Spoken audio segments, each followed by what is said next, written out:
এবং সব দিক থেকে যদি গ্রহ নক্ষত্রের অবস্থান বিচার করা যায়, তাহলে আমি কিন্তু প্রচন্ড সাপোর্টেবল দেখি নরেন্দ্র মোদীর, এবং বিজেপির রেজাল্ট অত্যন্ত বেশি ভালো হবে। কিন্তু যেহেতু শনির ধাইয়া চলছে, সেহেতু আমি বলতে পারি নরেন্দ্র মোদী প্রধানমন্ত্রী হবে, এখানে কোনো আমার গণনাতে ভুল নেই। আমার এই গণনার উপরে যথেষ্ট বিশ্বাস আছে নরেন্দ্র মোদী প্রধানমন্ত্রী হবে।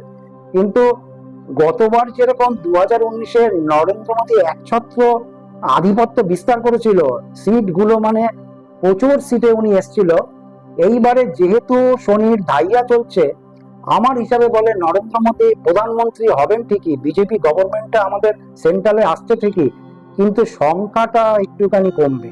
গতবারের থেকে বিজেপি তথা নরেন্দ্র মোদীর সংখ্যাটা, মানে আসন সংখ্যা খানিকটা কমবে। ফলে নরেন্দ্র মোদীর যে সহযোগী